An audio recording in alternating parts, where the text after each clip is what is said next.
Hello, my name is Raja Aiman and my matrix number is 180878. Okay, today for lex number 4, we were given a case study, which is what will happen if the cow eats 300 kilograms of carrots, which is 2% of its body weight. That means it's 6 kg of carrots to be ingested. So, as we know, the scientific name of carrot is Docus carota, and an average weight of a carrot is about 72 grams. So, here I'll be discussing much on the chemical composition of the carrot itself. And as this is incorporated with biochemistry, we were asked to focus more onto the carbohydrate side of the carrot so that we know the eventual biochemical processes that takes place in the cow. So, as we all know, it contains carbohydrate, and the percentage of carbohydrate which is present inside the cow is 10.6%. And they have crude fiber. And the crude fiber can be further be divided to cellulose, hemicellulose, lignin and pectin. And then they have 0.2% of fats. Okay, so what happens right after the cow ingests the carrots? It will be parts of fats will be hydrolyzed in the mouth by the salivary lipase, which is present inside the saliva. So from there, it will be broken down. Fats will be broken down to fatty acids already, and then it'll enter inside the rumen by peristalsis. So in the rumen, there's gonna be fermentation in the rumen, in the reticular rumen area, whereby carbohydrate will be converted into volatile fatty acids. But these volatile fatty acids are used by the cows to generate energy themselves. So what are the volatile fatty acids they have are acetic acids, propionic acid and butyric acid, which is derived from acetic acid itself. So I'll tell you a little bit of the functions of acetic acids. Oh, before that, acetic acid and the other propionic acid and butyric acid would be absorbed in the rumen wall itself. So from there, it's going to be transported to the body, and what they're used for, especially for acetic acid, first is it will be oxidized in most of the body to generate ATP. ATP is adenosine triphosphate. And then it's also a major source of acetyl-CoA, which is used for lipid synthesis. And then we have propionic acid, which is a major substrate for gluconeogenesis. Gluconeogenesis means the synthesis of glucose from non-carbohydrate source. And then it's also used as a lactose synthesis for milk, because milk contains lactose sugar. Next, we have butyric acid. The main function is so that it's going to be oxidized in many tissues for energy production itself. So we can talk about what are the types of anaerobes, or we can say microflora or microbes which are present in the rumen, which is involved in this production of volatile fatty acids. So they are bacteria. So some of them are called ruminococcus, and then we have fungus and other types of protozoa such as yeast and such. So, and then it's going to be all this chyme, or we say the digestive matter, would be transported to the pancreas. Not to the pancreas, sorry, to the duodenum, whereby the pancreas would secrete amylase lipase to break down this carbohydrate and fat, and then it goes to the intestinal enzyme, whereby maltose would be hydrolyzed by maltase to become glucose, lactase, and also sucrase to hydrolyze lactose and fructose respectively. So from there, all these glucose would be glucose, fructose, and galactose would be absorbed inside the jejunum, and that's when it's going to be utilized in the body, and it goes on to glycolysis and then Krebs cycle, all for the sake of generating energy. So that is all I'm discussing today. Thank you. Hi, my name is Elisa. My metric number is 175282. Okay, last week we have done the case study number 5. What will happen to cow 300 kg at carrot, 2% of its body weight, which is 6 kg. Okay, first of all, we will start with the carrot composition.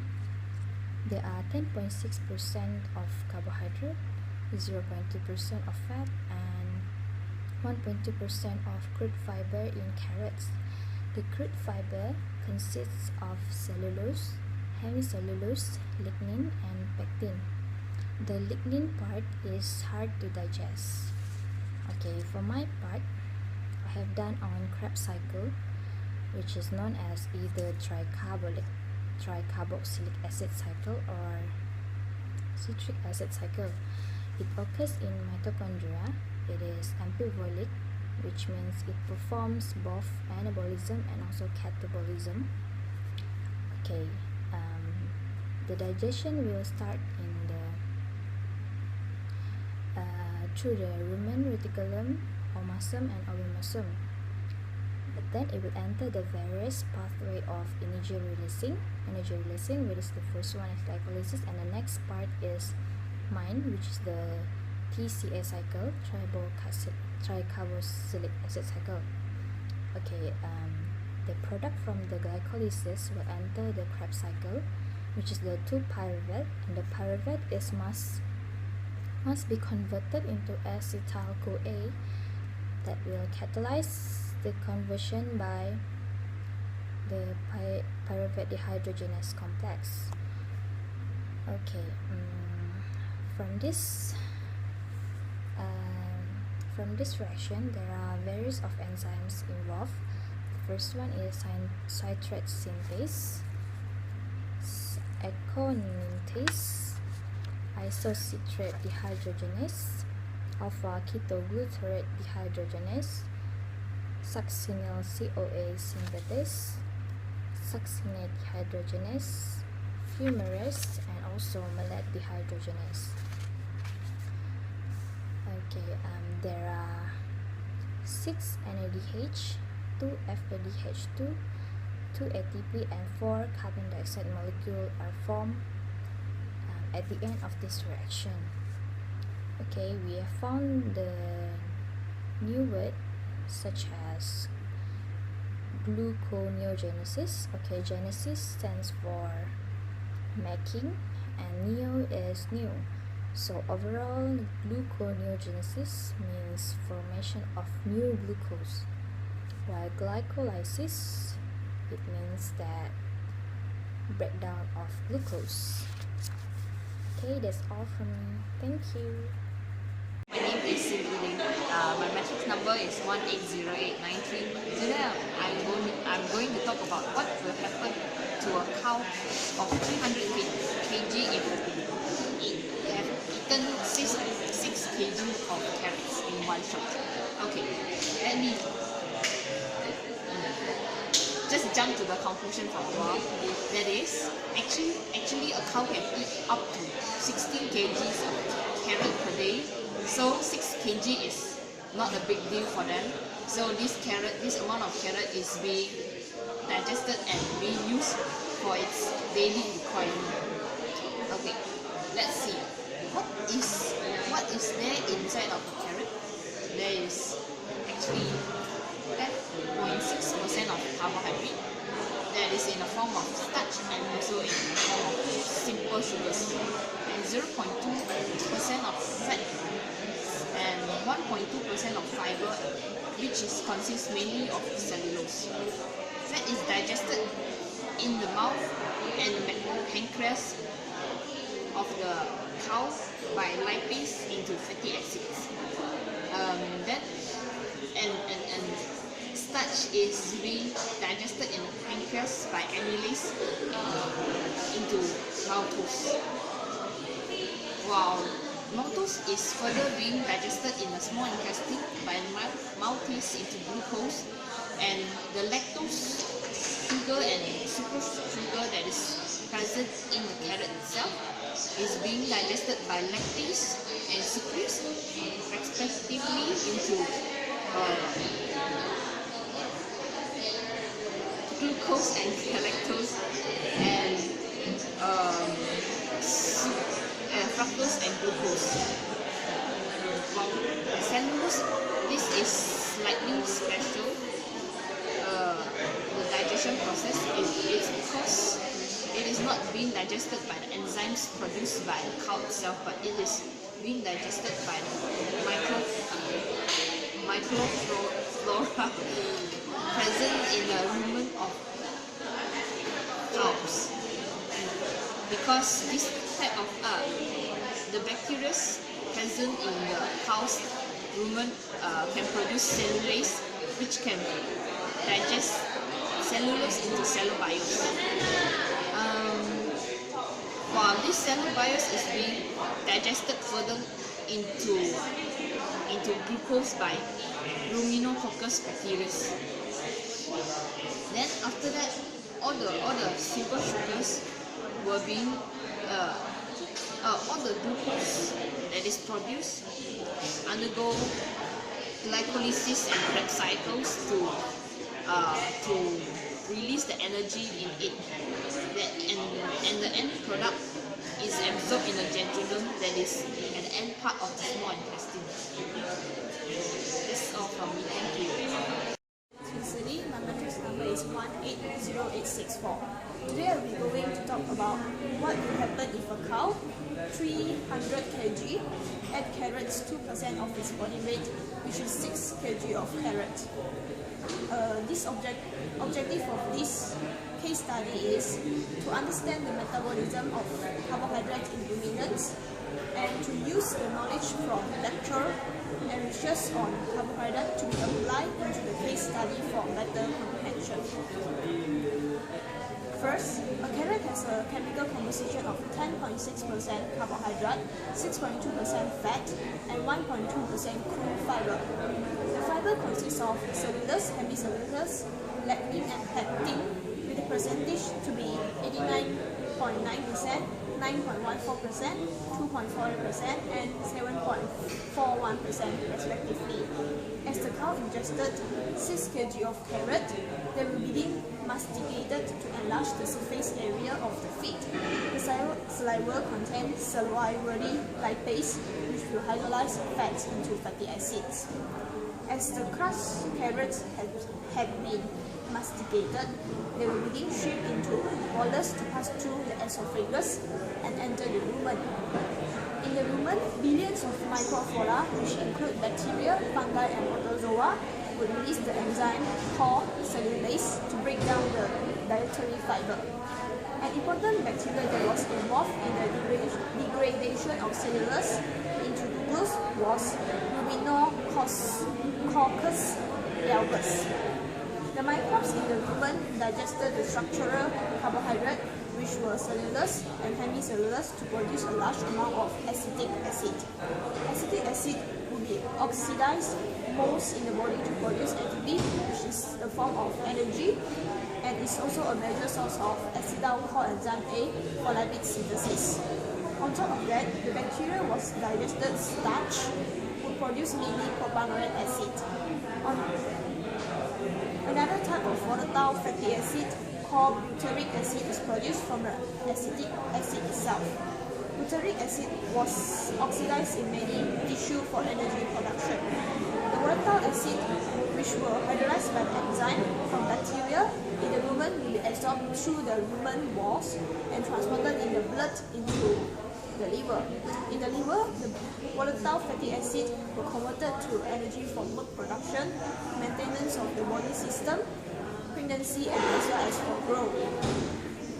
As the feed moved down the pancreas secreted amylase to hydrolyze starch into maltose and lipase to break down fats, which were not hydrolyzed in the mouth of the cow. So, the next thing will occur is the end product, glucose, will then undergo glycolysis in the cytosol. In general, through the process of glycolysis, one glucose molecule will produce 2 molecules of pyruvate and 2 molecules of ADP, and 2 molecules of inorganic phosphate will produce 2 molecules of ATP. The last process in this cycle was Krebs cycle, and it will produce 6 NADH, 2 FADH, 2 ADP, and 4 molecules of carbon dioxide.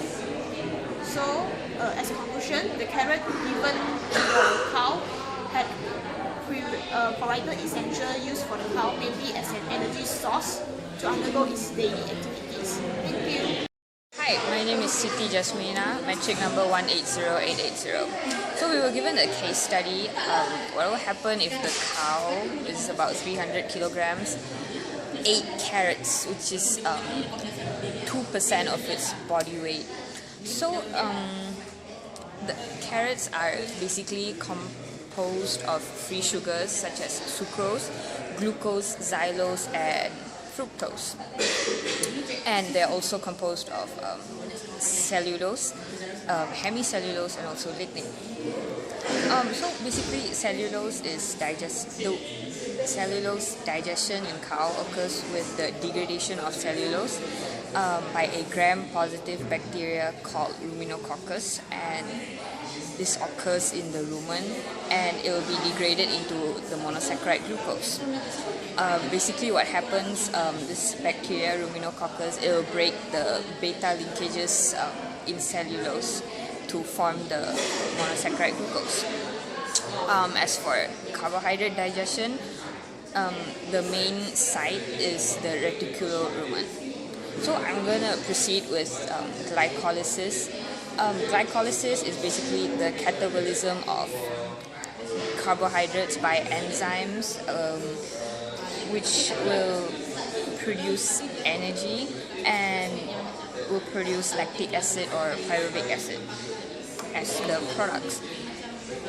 So we're going to start with the glucose molecule. It will be first phosphorylated into glucose 6-phosphate, and this reaction will be catalyzed by the enzyme hexokinase, and this reaction will also be aided with the ion magnesium.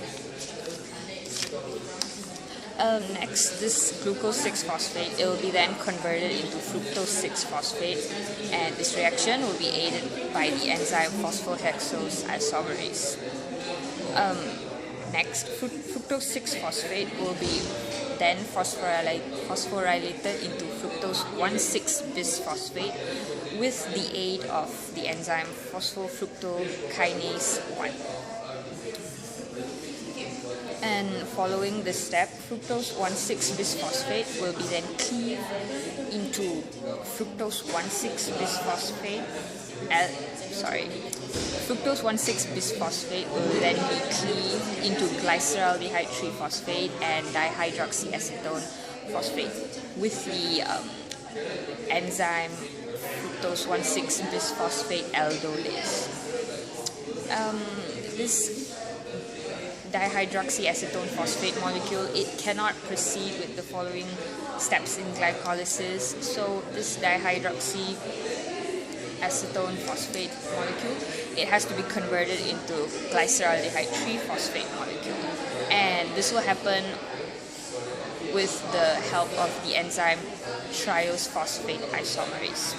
So once this conversion is done, the glyceraldehyde 3-phosphate molecules, they will be oxidized into 1,3-bisphosphoglycerate, and this reaction will occur with the aid of the enzyme glyceraldehyde 3-phosphate dehydrogenase. Next, the enzyme phosphoglycerate kinase, it will then transfer a phosphate group from 1,3-bisphosphoglycerate to ADP, which is adenosine diphosphate, and this reaction will produce adenosine triphosphate (ATP) and also 3-phosphoglycerate. So this 3-phosphoglycerate will then be converted into 2-phosphoglycerate by the enzyme phosphoglycerate mutase with the aid of the ion magnesium ion. Next, 2-phosphoglycerate will be dehydrated into phosphoenolpyruvate PEP by the enzyme enolase. And then next, the PEP, its phosphoryl group will be then transferred into ADP. So this reaction will produce ATP and also pyruvate.